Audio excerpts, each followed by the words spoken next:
Si salís a caminar o a practicar deportes, no ensucies los espacios naturales. La basura no vuelve sola a casa. Llévala con vos hasta un contenedor de residuos. Es un consejo de Parque Eólico Arauco. Compromiso con el ambiente, compromiso con la vida.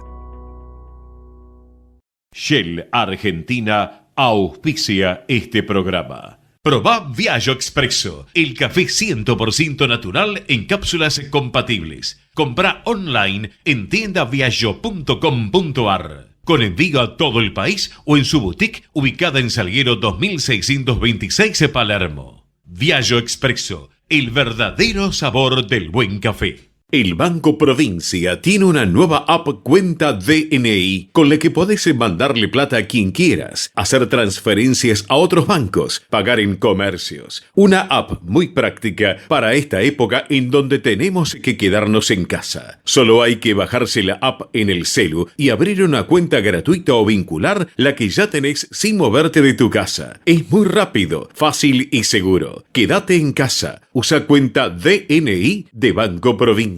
Y ten el banco donde vos estés. En Pan American Energy sabemos que trabajar para generar energía no es fácil. Por eso invertimos, nos preparamos y planificamos.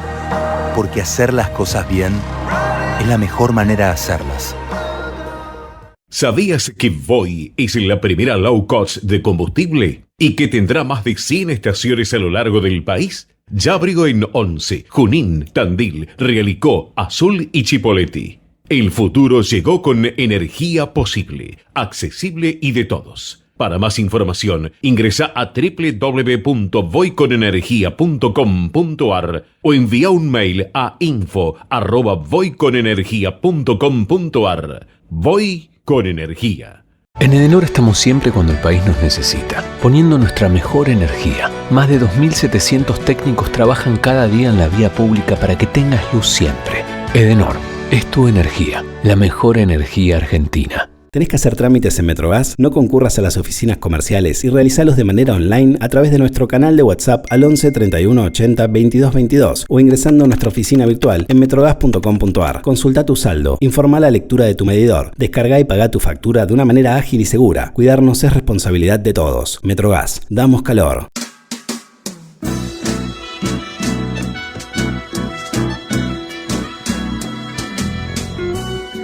Entrevistas con los protagonistas de la política, la cultura, el espectáculo, la música y el deporte. Un diálogo abierto para pensar desde una óptica diferente. Voces y Memoria, los martes de 20 a 21 con la conducción de Hernán Dobri. Buenas noches, bienvenidos a una nueva emisión de Voces y Memorias. Hoy nos acompaña una política, escritora, periodista y filóloga española. Se graduó de Filología Española y Catalana en la Universidad de Barcelona. Fue diputada por Barcelona, por el Congreso dentro del Grupo Parlamentario Mixto y vicealcaldesa de Barcelona. Ha sido miembro de múltiples comisiones parlamentarias, entre ellas las de Exteriores. En 1996 fundó el Partit per la Independencia. En 2013 fue miembro del Consejo Asesor para la Transición Nacional, órgano de la Generalitat encargado de preparar una consulta por la independencia de Cataluña. Es columnista del diario La Vanguardia y ha colaborado con diferentes periódicos españoles como El País y con La Nación en la Argentina. Entre 1987 y 1990 fue directora de la editorial catalana Portic. En 2003 fue directora de la Fundación ACTA para la difusión del pensamiento y el debate. Es miembro de honor de la Universidad de Tel Aviv. En televisión ha participado en numerosos programas como Crónicas Marcianas, La Noria, El Gran Debate, 8 al Día, Sábado Deluxe, Hechos Reales, Todo es Mentira.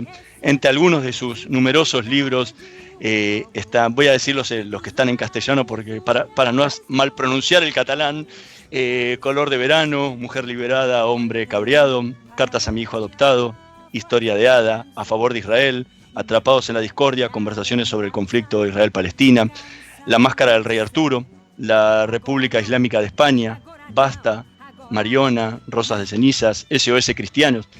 Ha recibido numerosos premios a lo largo de su carrera, como el Menorá de Oro, el de la Universidad de Tel Aviv, el Scopus 2007, el APEI, a la mejor articulista de prensa, el Mass Media Award, el Daniel Pearl, el Morris Abraham Human Rights Award, el Ramón Llull.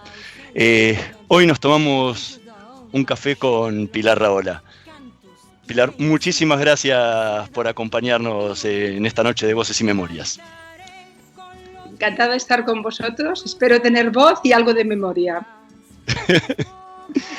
Hace unos cuantos años lo entrevisté en este programa al expresidente uruguayo Julio María Sanguinetti, y cuando le pregunté como qué se sentía él, como qué le gustaba que lo presentaran a él, si como periodista, como político, él me dijo como periodista.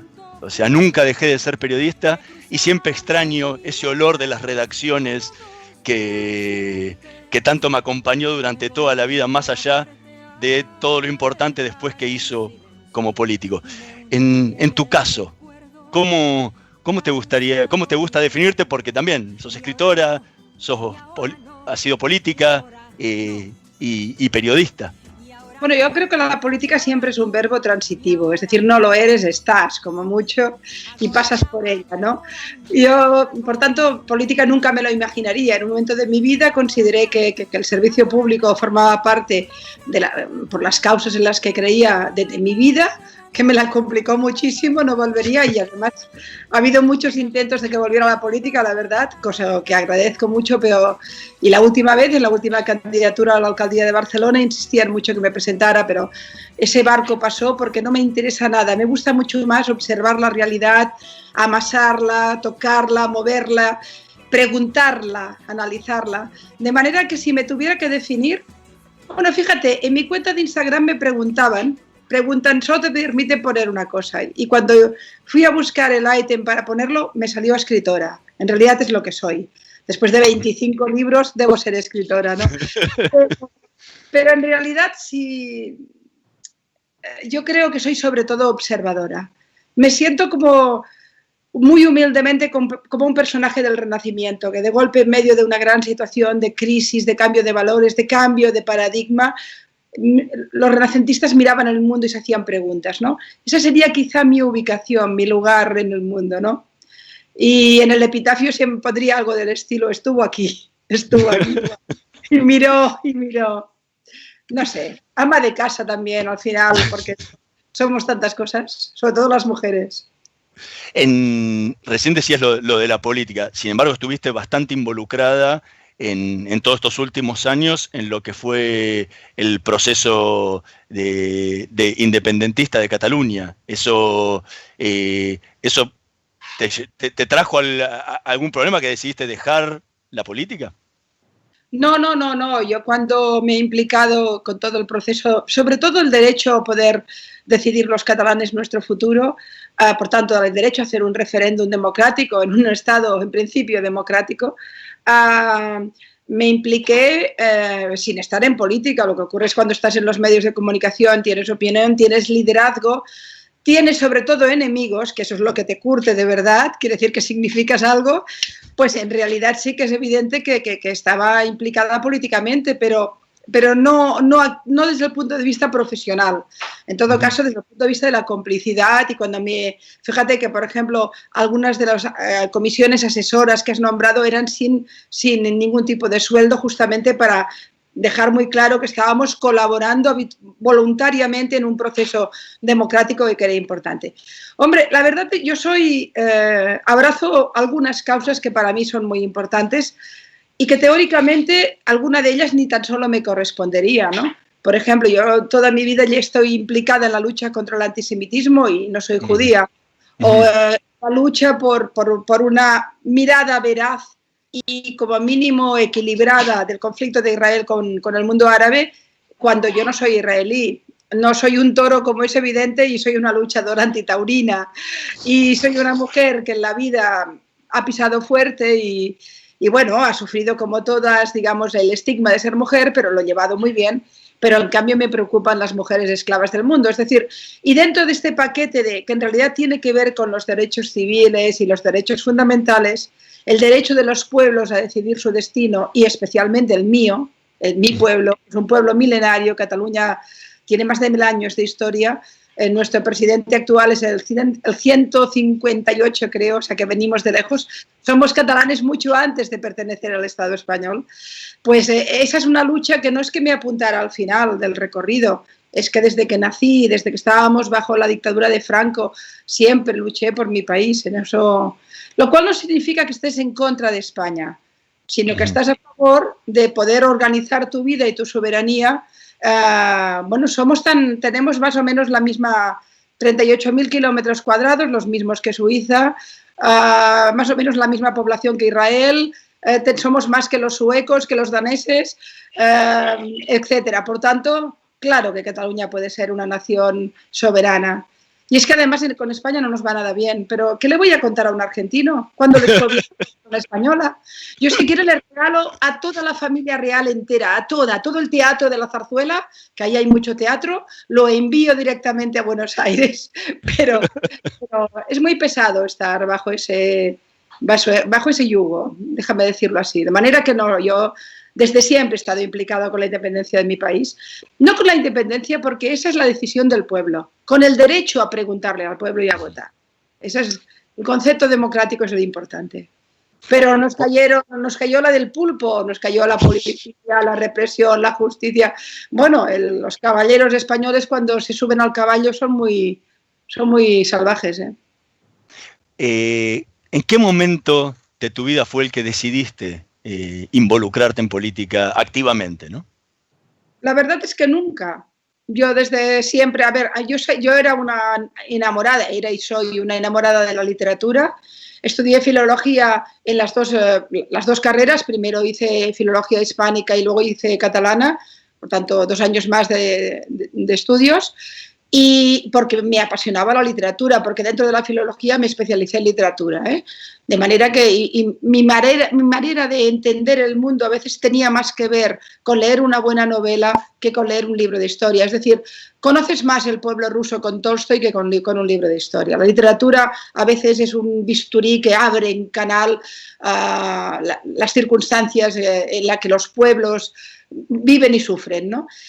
Pero, bueno, el mundo de la comunicación y el mundo literario es muy cercano. Yo también, además de ser una persona amante de la literatura y de escribir, siempre me ha interesado y me ha apelado lo que pasaba en el mundo.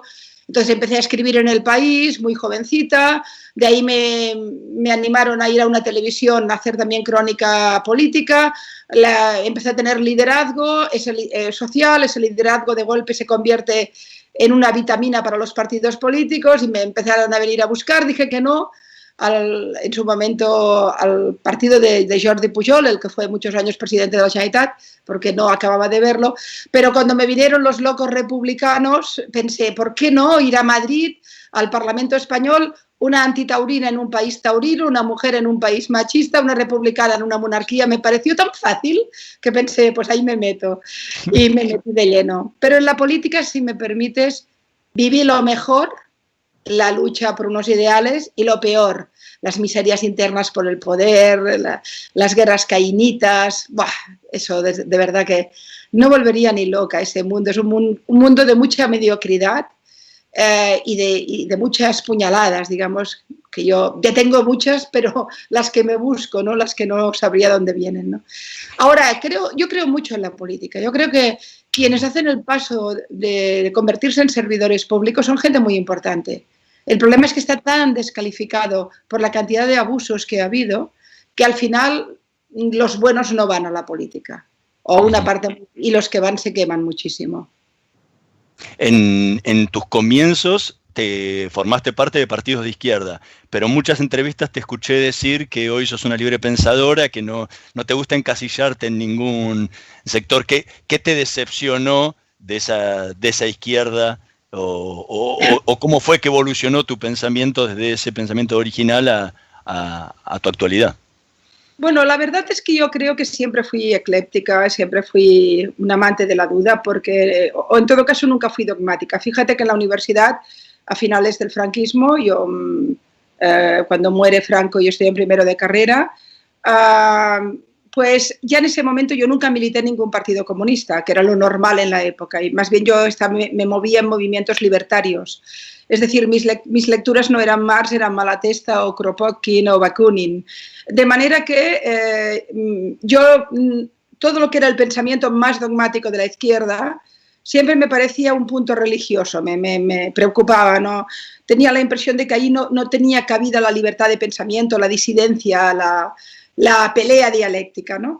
Y en cambio en el mundo libertario ahí tenía un poquito más de recorrido. Después uno se va formando a sí mismo. Es cierto que a pesar de todo mi ubicación ideológica lógicamente tenía que estar cercana a partidos de izquierdas, fundamentalmente porque soy una defensora de los derechos civiles, ello incluye los derechos de la mujer, los derechos de orientación sexual, la lucha contra la homofobia, la lucha contra la xenofobia, bueno, en fin, ¿qué te voy a contar? Normalmente, al menos esto en España, era evidente que esto te ubicaba en posiciones de izquierda, ¿no? Pero al mismo tiempo también en algunas materias esos partidos de izquierda llegaban a unos puntos también de sectarismo y dogmatismo y de muerte del pensamiento. O sea, sustituían el dogma, el pensamiento era sustituido por el dogma, el debate lo sustituía la pancarta, que tampoco ahí me sentía cómoda. Y al final uno lo que hace, si tiene capacidad aún de hacerse preguntas, lo que hace es tomar un poquito de cada lado. Es decir, en derechos civiles estoy inequívocamente en posiciones de izquierda. En materia económica, me imagino que soy una liberal. En lucha contra las ideas totalitarias, alguien podría considerar que soy una conservadora, pero es que soy muy dura, ¿no? Hombre, ubicarme en la derecha creo que nunca me sentiría cómoda por muchos motivos. Yo creo en el Estado social, creo en el Estado del bienestar con concepción social. Pero, por ejemplo, si tú me preguntas entre Cristina Kirchner y Macri quién es más de izquierdas y más de derechas, te diré que el eslogan es los Kirchner eran de izquierdas, pero yo de esa izquierda huyo, y el primer momento Macri era más conservador y sin embargo me pareció lo más progresista que había. Luego la cosa se torció. Pero al final, oye, yo no quiero partidos que me digan lo que tengo que pensar, ni me quiero ubicar en ninguna ideología. Yo me hago preguntas, soy un ser pensante. Y como en este mundo hay más militantes que pensadores, y también más creyentes que pensadores, quizá porque pensar es más difícil que creer, yo he decidido formar parte de la minoría que antes de creer se lo piensa mucho. Estamos conversando con Pilar Rahola, vamos a escuchar el primer tema que eligió para esta noche de Voces y Memorias, Father and Son, en la voz de Cat Stevens.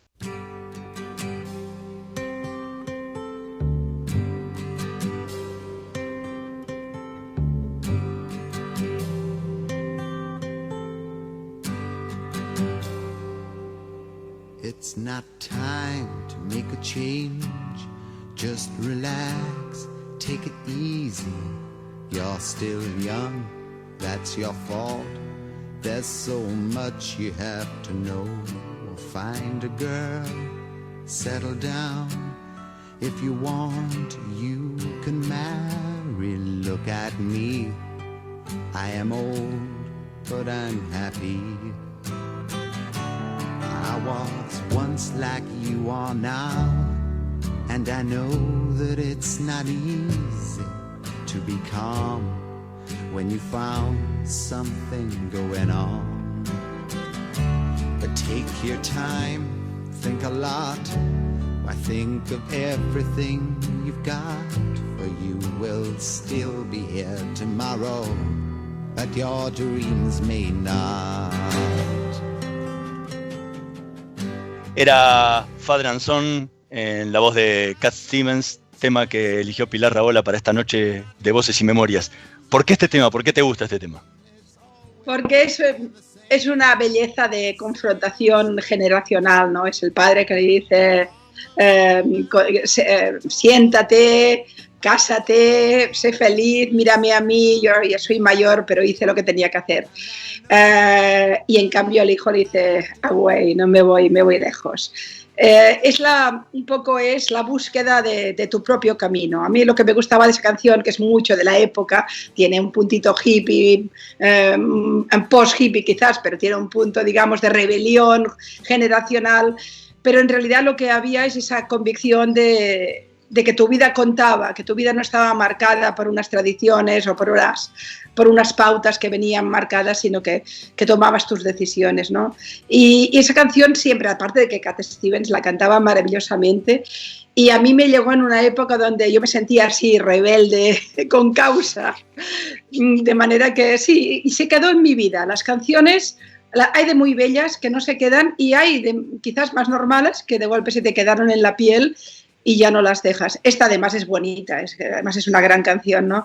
Es un gran clásico. Find a girl, settle down, ¿no? Es decir, busca una mujer, quédate, siéntate, ¿no? Yo le dije, lo siento mucho, me tengo, I have to go away, ¿no? To go away. No, la verdad es que es muy linda. Bueno, la rebelión. ¿Y cómo fue en tu caso ese Father and Son? Bueno, en mi caso fue menos rebelde porque yo la verdad es que tengo una familia muy libre, muy libertaria. Es decir, no olvides además, mi familia forma parte de las familias muy represaliadas por la dictadura de Franco. Sí. Mi tío abuelo fue el primer condenado a muerte de Franco. O sea, Franco en el 39, justo cuando aún no había prácticamente ni una estructura de Estado, ni leyes, ni nada, querían hacer un golpe seco a Cataluña, porque la dictadura de Franco se basa en el odio a los comunistas y al rojerío y los masones, y los judíos por ahí también estaban, y el odio a Cataluña, a la diferencia, era una España monolítica, etcétera, ¿no? Y Franco quería castigar a un intelectual catalán y, bueno, la mayoría habían huido, y mi tío abuelo había escrito artículos contra la guerra, era un pacifista, un intelectual relevante, y, bueno, consejo de guerra y lo mataron. Y además, fíjate que él incluso había escondido en su casa a gente que en plena guerra civil los querían matar, gente de derechas y tal. Era una excelente persona. Hubo una petición internacional para salvarle la vida, pero no se la salvaron, ¿no? Y bueno, y mi familia pues perdió el patrimonio económico, perdió todo lo que tenía, fue muy represaliado, una parte importante se fue al exilio. De manera, y eso te deja también una connotación en el comedor de tu casa, por un lado, de mucha rebeldía y al mismo tiempo de mucha ansia de libertad. De manera que yo ciertamente no he tenido un choque con mis padres, porque mis padres han sido muy avanzados, ¿no? Fíjate que en el caso, por ejemplo, del antisemitismo que te comentaba, en la España del franquismo, donde, en mi adolescencia y en mi formación, en mi educación sentimental e intelectual, el Holocausto no existía. No estaba en ningún lugar, no había pasado. No olvides que los años de la Segunda Guerra Mundial, Franco es germanófilo. Yo acabo de publicar una novela que saldrá el 17 de junio, que se llama La espía del Ritz, donde explico los centenares y centenares de espías de la inteligencia alemana que estaban en Barcelona, por ejemplo, perfectamente protegidos y trabajando con la policía española. Y entonces, a partir de la Segunda Guerra Mundial, España se olvida de que ha adorado a Hitler. Mira, en mi Instagram ayer mismo publiqué una portada del ABC del 45, donde lloran por la muerte de Hitler, el defensor de la cristiandad y tal, ¿no? Esto era España en aquella época, ¿eh? Y por tanto no existía. Y sin embargo, en el comedor de mi casa me habían hablado del Holocausto. Como me hablaban en catalán en una España donde el catalán estaba prohibido, mi idioma, donde me hablaban de los derechos de las mujeres en una España profundamente machista, que nos tenían marcadas con el estigma, digamos, de ser un apéndice, ¿no?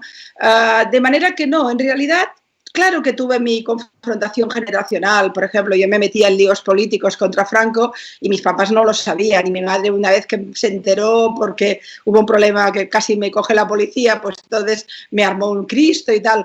Pero yo estoy segura que ella a mi edad habría hecho lo mismo, es decir, que en realidad actuaba como madre, pero como mujer habría estado en la manifestación, ¿no? A pesar de todo, cuando escuchaba la canción de Cat Stevens, me venían unas ganas de irme de irme lejos, de irme a conquistar los sueños, ¿no? En una entrevista decías que tu papá había sido un patriarca que te enseñó valores que nunca has olvidado. ¿Cuáles son esos valores? Sí, bueno, no, un patriarca no, él precisamente no actuó nunca como patriarca, era uno más en la mesa. Pero los valores, yo creo, a ver, hay cosas que son muy sutiles. Por ejemplo, yo nunca he visto a mi papá sentado en la mesa y mi mamá sacándola. Siempre he visto a mi papá diciendo, nena, quédate que ya saco yo. esa cosa tan sencilla de estar siempre dispuesto, cuidando a su mujer, cuidando a sus hijos, protegiéndolos. Tenía que ver con una sensibilidad, con un respeto al otro, con un cuidarte, digamos, que bueno, lo hacía, realmente era un tipo muy brillante intelectualmente y además un tipo muy especial desde el punto de vista de los valores humanos, ¿no? De manera que, y después evidentemente lo que te comentaba, la defensa de las libertades, la defensa de los derechos civiles, la convicción de que uno tenía que comprometerse ante aquello que era injusto, ¿no? Quizá yo lo que aprendí de mi papá, de mi padre, es esa rebeldía respecto a la injusticia. Probablemente es eso, que es lo que me ha metido en tantos líos en la vida, porque quiero vivir más tranquila, pero más o menos. ¿Y de tu mamá? Bueno, mi mamá es una pura pasión. Yo tengo, en ese sentido, soy bastante un mix, porque mi padre era un hombre muy introvertido, muy prudente. Él evidentemente era un hombre capaz de decir esto está mal, esto habría que protestar, esto tal, pero en cambio no era un hombre exuberante, no. Si había mucha gente era siempre el que callaba, y mi madre era lo contrario, mi madre era todo sentimiento, todo emotividad. Yo creo que he sacado de ella la fuerza matriarcal. Mi familia es un matriarcado en el fondo, pero es una yidese mame, ¿eh? Es una madre de estas un poco gallina clueca que nos protege, que se preocupa. Y, bueno, mi mamá siempre hace horas extras como madre y fíjate que yo ya voy por el mundo.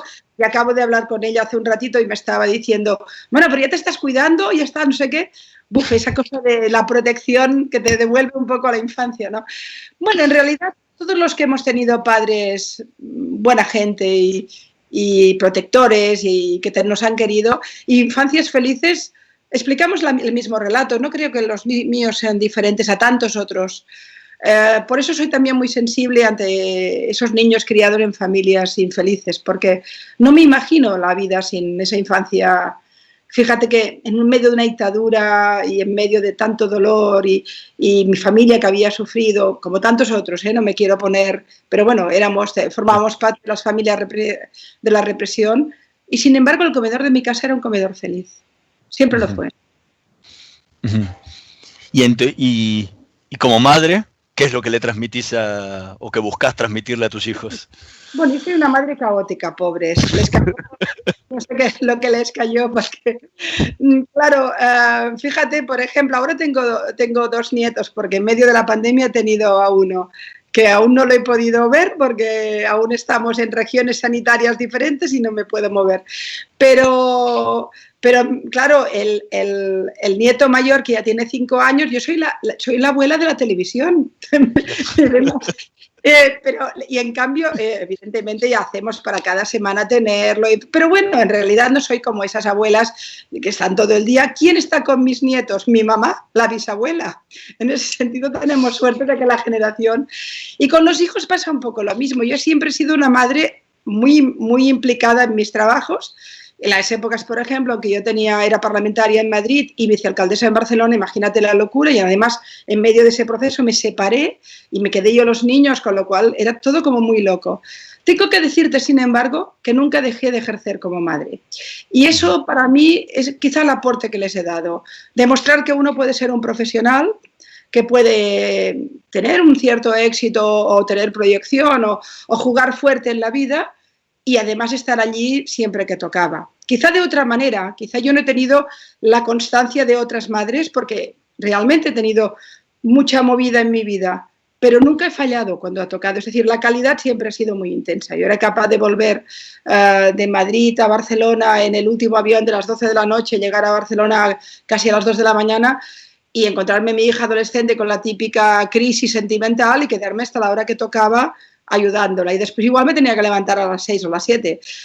Esa constancia, ese siempre preocuparse, mirar hacia los otros, es lo que a mí me ha hecho una madre, yo creo que muy presente. Fíjate que siempre me ha interesado lo que les pasaba. Me interesaban sus amigos, sus libros, bueno, siempre con la prudencia de no meterte más de la cuenta en sus cosas. Bueno, raíces y alas, ¿no? Yo creo que sí que soy una madre de raíces y alas, muy fuerte en el trabajar el sentimiento de familia todas las fiestas las celebramos juntos, cuidamos muchísimo la Navidad, cuidamos los regalos, nos preocupamos cuando a alguno le pasa algo, nos juntamos, somos una familia muy activa, pero al mismo tiempo todos han tenido mucha libertad para escoger su camino, ¿no? Yo siempre apuesto por mis hijos, son mi apuesta, ¿no? Lo que quieran hacer, ahí vamos. Estamos conversando con Pilar Rahola, vamos a hacer una pequeña pausa, en un minutito más volvemos con más Voces y Memorias. Ecomedios.com AM1220. Estamos con vos. Estamos en vos. Gracias por quedarte en casa. Gracias por no ser familiero. Por el aguante de vivir sin fútbol. Por hacer que cada día sea distinto para los más chicos. Pero también gracias por salir y arriesgar tu vida para salvar muchas otras. Por ir al campo. Por llevar el trabajo a los más importantes. Por estar ahí, en la caja del súper, como si nada hubiese cambiado. Gracias por el esfuerzo, por el optimismo, por darle para adelante. Aislados, pero más unidos que nunca. Argentina unida. Argentina Presidencia. No aplaudamos al mosquito, combatámoslo en serio. Para combatir el dengue, el zika y el chikungunya, evitemos que los mosquitos piquen y se reproduzcan. Usemos repelentes, coloquemos tules en la cuna de los bebés y demos vuelta a contenedores para que no se acumule el agua. Si tenés fiebre alta, dolor de cabeza y dolor muscular, no te automediques y acudí al médico. Encontrá más información en argentina.gov.ar. Argentina Unida, Ministerio de Salud, Argentina Presidencia. Podés vernos en vivo en ecomedios.com. Contenidos audiovisuales. Conectate con nosotros. Línea directa 4-325-1220. Voces y Memoria. Una hora con los protagonistas de la política, la cultura, el espectáculo, la música y el deporte para pensar desde una óptica diferente.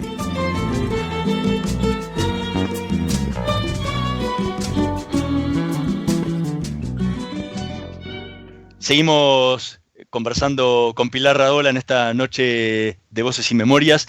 Recién, hace un ratito, hablabas de tu nueva novela que va a salir dentro de poquito tiempo, en el mes de junio. ¿Cómo es tu proceso como escritora? ¿Cómo es tu proceso de trabajo desde que surge la idea hasta que te sentás y empezás a matar ese drama de la hoja en blanco? Bueno, como yo tengo que escribir un artículo cada día, en realidad la tensión con la página en blanco no la tengo tanto, la tengo superada. Incluso la mente en blanco tengo superada. Un día que no me salía el tema, decidí escribir sobre lo que ocurre cuando no te sale un tema.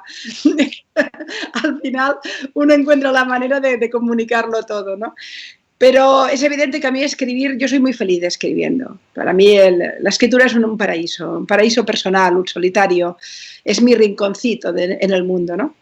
Y la literatura la empecé muy joven, después la dejé con todos los líos, la política, el periodismo, la televisión, la abandoné y hace unos años volví a ella, quizá porque la pasión estaba dentro, ¿no? A mí me gusta mucho escribir novela histórica, en mi propio formato, es decir, tomo temas que son muy potentes de un momento de la historia y lo que me gusta es tomar de la mano al lector y pasearlo por la historia. Soy muy minuciosa en los detalles, luego hay ficción evidentemente, pero si hay un dato histórico te aseguro que me lo he mirado 5 veces. No hay ningún dato en mis novelas que no tengan 4 confrontaciones, como mínimo. A pesar de que es literatura y a pesar de que al igual el lector ni se fija de cuándo se estrenó el Liceo en Barcelona, por ejemplo, ¿no? Pero yo quiero poner el día exacto, quiero poner... Por tanto, lo bueno que tengo es que como escojo un momento histórico ya tengo un poco las vías del tren, ya sé por dónde quiero ir. A partir de ahí tienes que poner los vagones, que el tren empiece a andar, que todo vaya funcionando, ¿no? En general he escrito novelas que tenían que ver mucho con la temática y la historia de mi historia, la historia de mi pueblo, ¿no?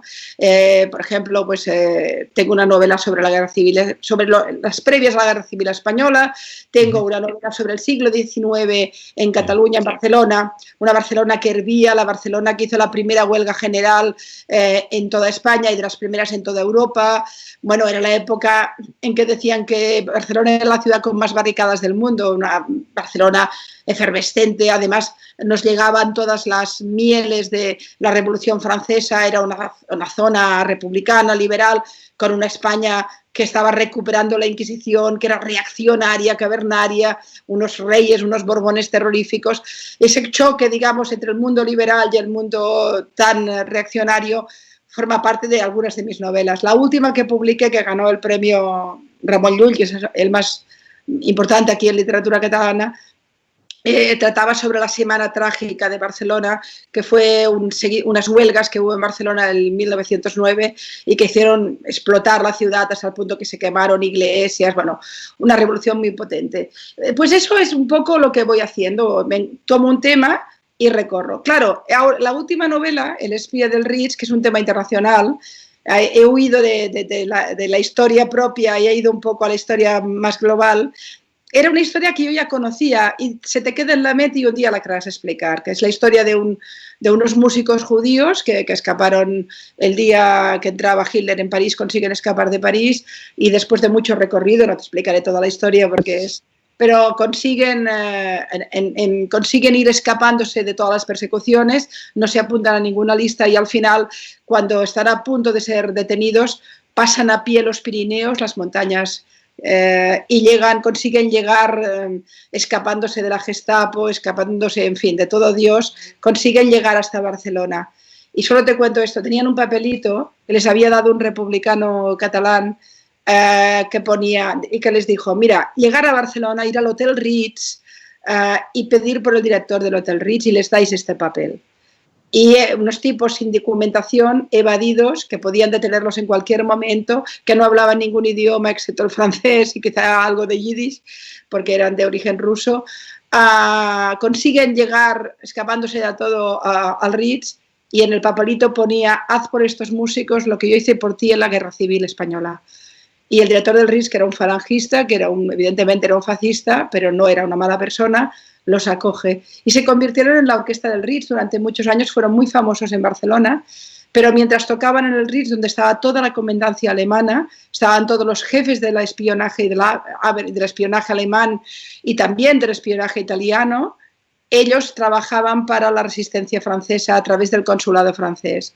Y en los instrumentos, en el violín de Bernard Hilda, que era el músico, había unas cámaras de foto para fotografiar los nazis que llegaban, etc. Estuvieron a punto de matarlo varias veces y la novela me permitió poner sobre la mesa todas las redes de evasión para salvar judíos que existieron en Barcelona, que son muy poco conocidas, pero salvaron a miles de personas en el paso por los Pirineos, otros miles desgraciadamente fueron deportados. Y entonces recupero los hermanos Sequerra, que eran unos judíos sefardíes portugueses, que crearon una magna red de evasión financiada y pagando y sobornando a las autoridades franquistas para conseguir que mucha gente huyera. Y además salvaron muchísimos intelectuales. Marc Chagall, por ejemplo, es uno de los salvados, entre otros grandes. Jacques Prévert, muchos intelectuales franceses, alemanes. Uno de los Rothschild, un hijo de la familia Rothschild también se salvó a través de estas redes, etc. Entonces, claro, tú me preguntas cómo salvo. Bueno, es que yo no llego al blanco, porque cuando yo llegué a empezar a escribir ya tenía una historia espectacular que me superaba, que era grandioso, la historia de resistencia, de supervivencia, ¿no? Y entonces sencillamente seguirle poniendo la parte de ficción, el tema amoroso, el tema emocional, el tema y ser muy riguroso con el tema histórico. Así voy. En realidad, cuando me pongo a escribir, al final me ocurre como la novela Niebla de Unamuno, que el personaje hay un momento que le dice al autor, tú ya no puedes hacer lo que quieras conmigo porque yo ya existo, ¿no? Mis personajes hay un momento que se me escapan y claro, yo ya, si los he puesto valientes no los puedo convertir en cobardes, si son rubios ya no pueden ser morenos. Tienen esa capacidad de sorprenderte y de crecerte, ¿no? Y ahora cuando yo leo esta última novela y veo a mis personajes, los veo, me han crecido, ya no son míos, ¿no? Y cuando el lector los lea, imagínate, ya mucho menos. ¿Qué sentís cuando escribís? Felicidad. Y ansia, angustia, enfado, pasión, pues es un revoltijo de emociones espectacular. Cuando no te sale algo, te enfadas y al mismo tiempo estás con ganas de volver y pelearte porque ese momento lo vas a conseguir. Y después cuando tienes la impresión de que has descrito muy bien un sentimiento, un momento especial. Por ejemplo, en esta novela recuerdo que disfruté muchísimo y sufrí a la vez, es como una relación sadomasoquista casi. Uno de los personajes es una mujer de la burguesía catalana casada con un franquista que la maltrata y, en fin, una mujer muy bella, muy relevante, pero al mismo tiempo muy maltratada. Y en la red de evasión, ayudando con el tema de los evadidos a escondidas de su marido, conoce a un judío polaco cuya familia desapareció toda en el gueto de Varsovia y se enamoran. Después, y hay un momento en el que yo tengo que conseguir que ese hombre que ha perdido a 3 hijos y a su mujer se permita algún momento de felicidad, se permita el derecho a volver a ser feliz, sin que el sentimiento de culpa no lo devore. ¿Cómo describes eso? Bueno, estuve 2 semanas. Y en realidad es un párrafo pequeñito, pero es que ahí está la novela.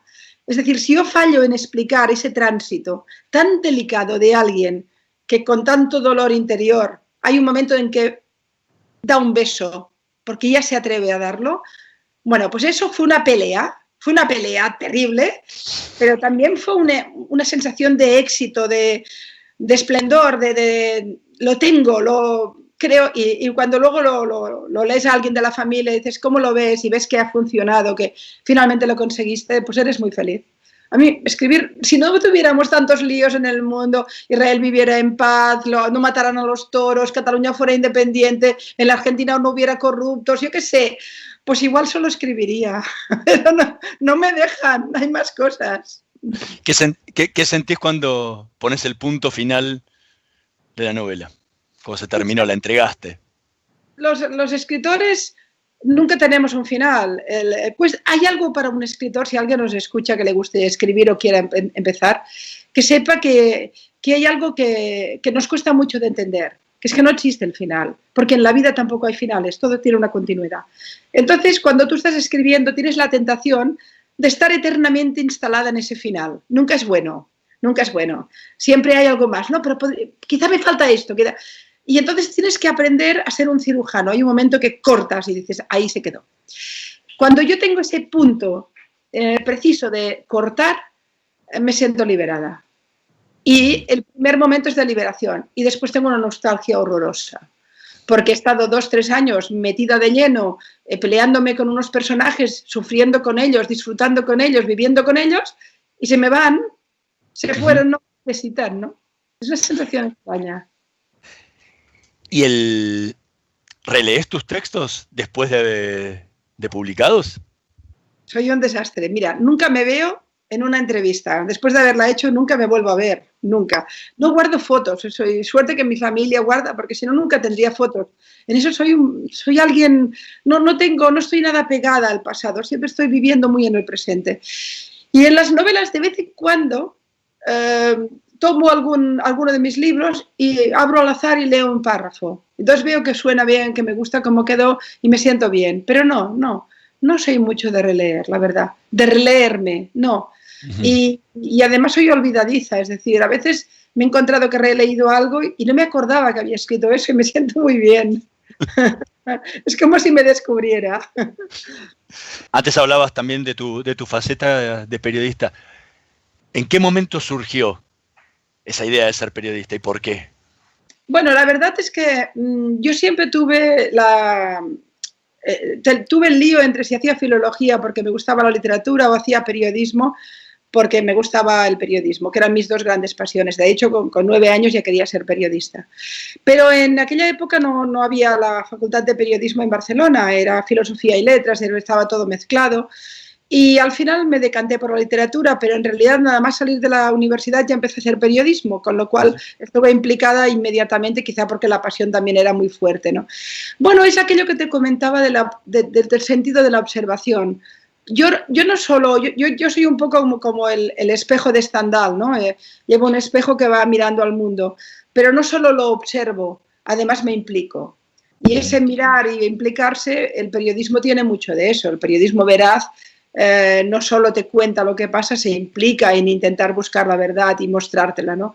Y yo creo que desde siempre me sentí implicada con el periodismo. Luego he tenido la suerte de vivir de cerca algunas situaciones, algunos conflictos históricos importantes, que eso te permite tocarlo muy de cerca, darte cuenta de que estás tocando la historia, que un día la leerás o harás una novela, pero ahora la estás viviendo en ese momento y tú estás ayudando a que la miren los demás, ¿no? Tu mirada será la mirada de muchos y eso te da una mirada muy amplia también, ¿no? A mí el periodismo me ha dado eso, una mirada lejana, una mirada amplia.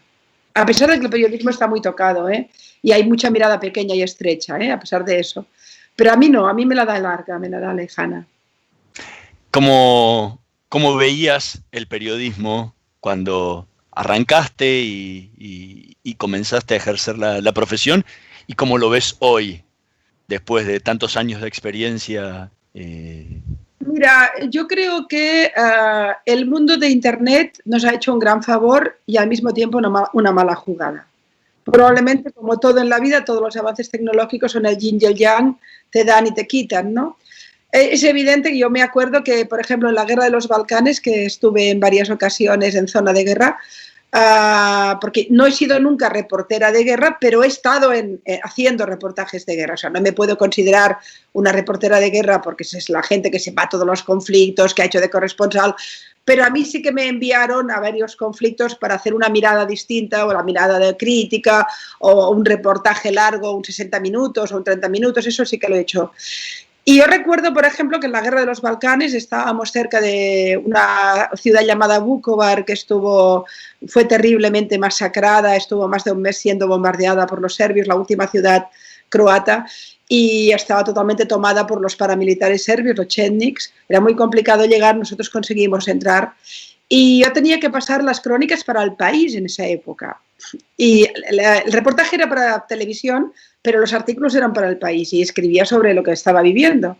Y me acuerdo que tuve que pasar la crónica con un teléfono de guerra de aquellos que se veían en las viejas películas y dictando más o menos y escribiéndolo como podía, en fin, ¿no?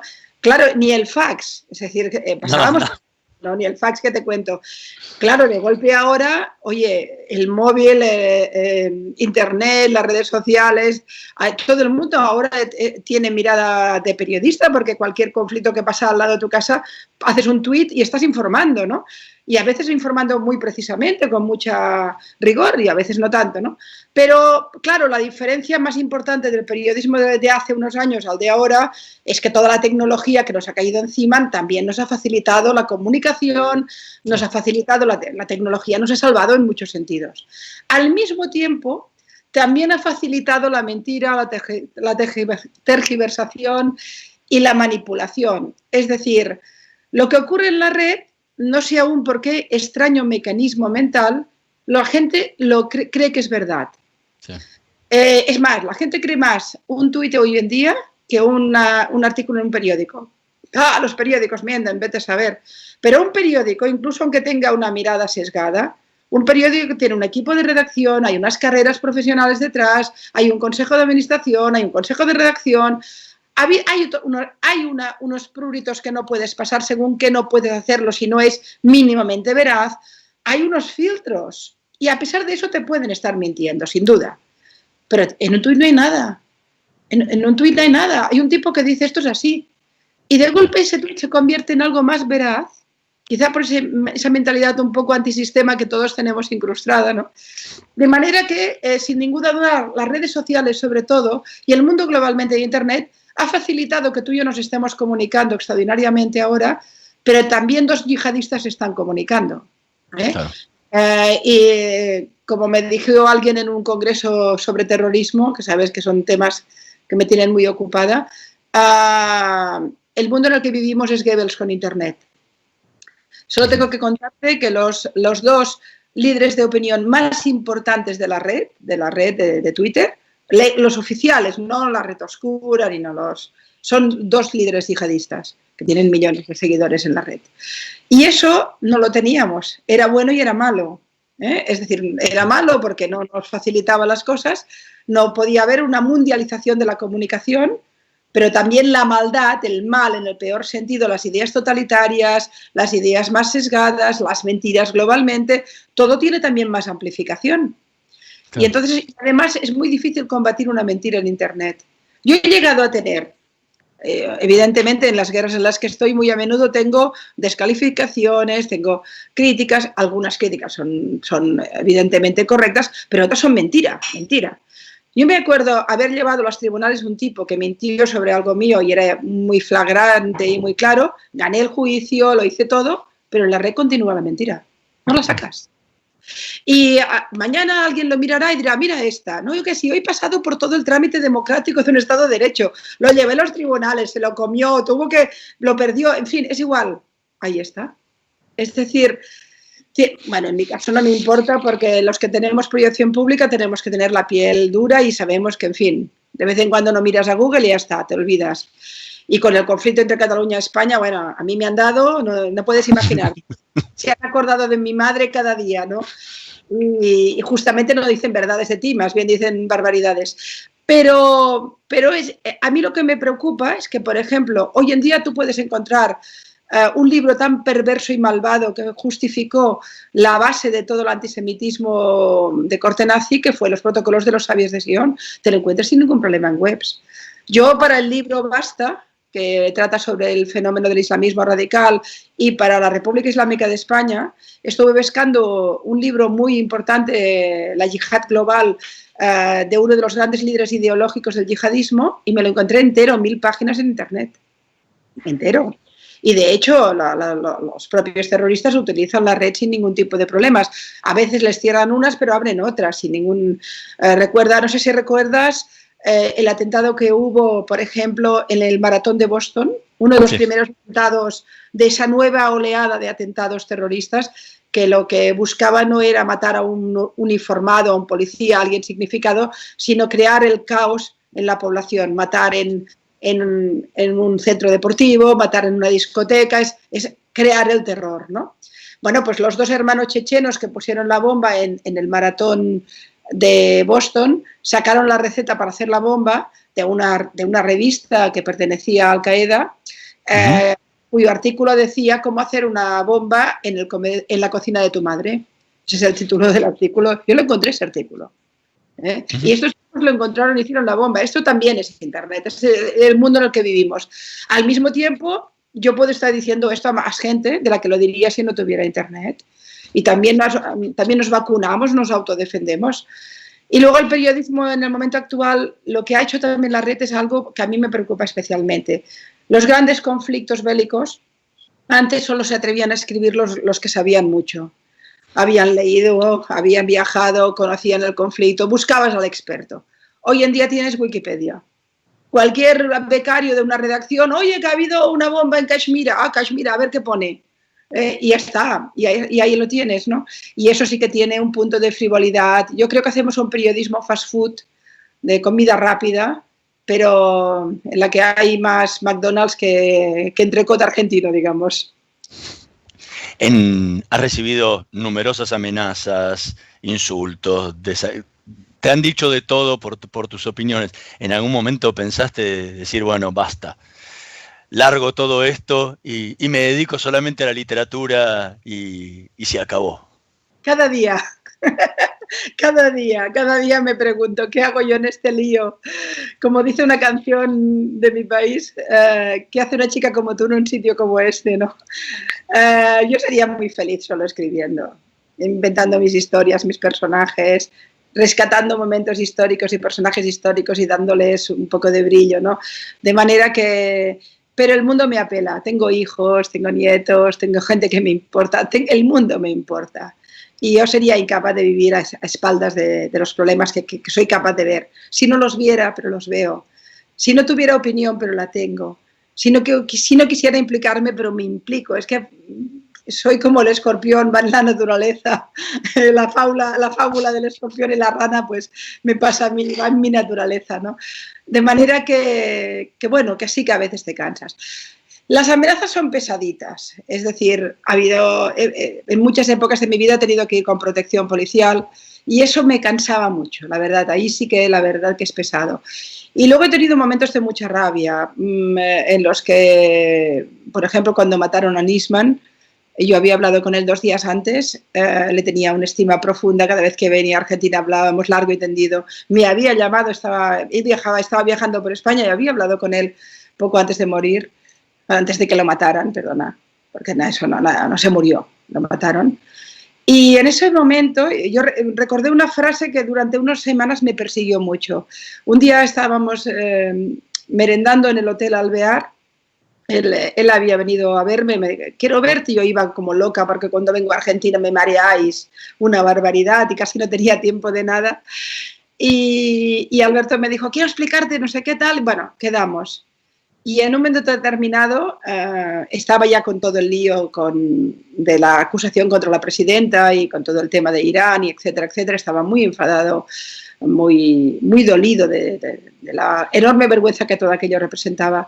Y en un momento determinado me dijo, estos tipos me van a matar, ya verás.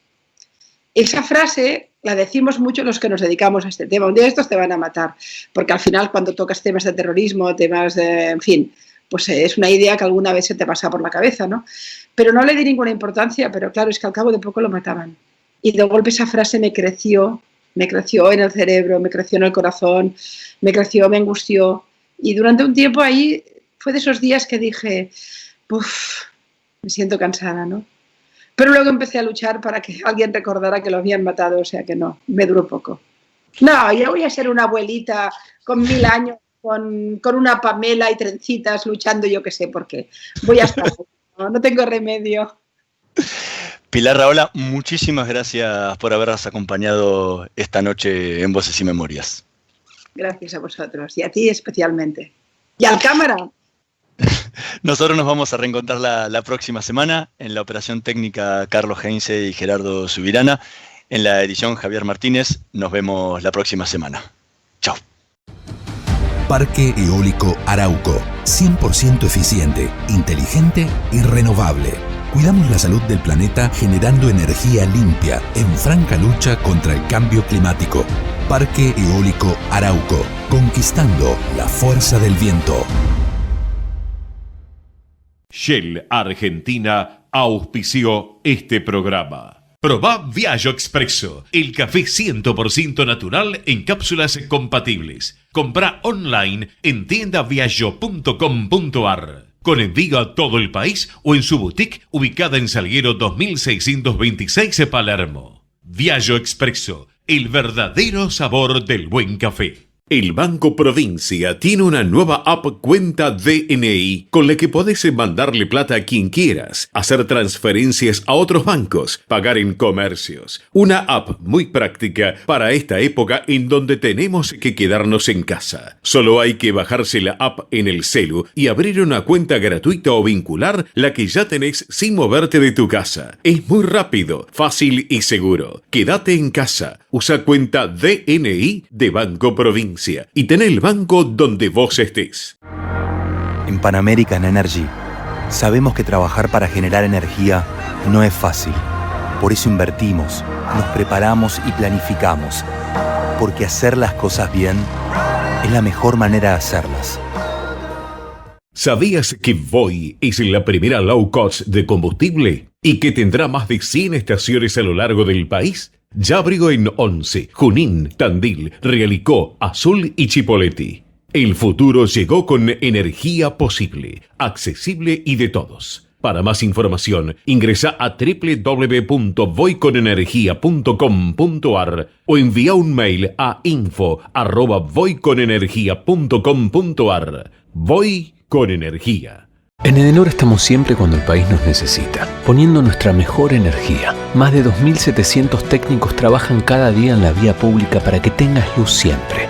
Edenor es tu energía, la mejor energía argentina. ¿Tenés que hacer trámites en Metrogas? No concurras a las oficinas comerciales y realizalos de manera online a través de nuestro canal de WhatsApp al 11 31 80 22 22 o ingresando a nuestra oficina virtual en metrogas.com.ar. Consulta tu saldo, informa la lectura de tu medidor, descarga y paga tu factura de una manera ágil y segura. Cuidarnos es responsabilidad de todos. Metrogas, damos calor.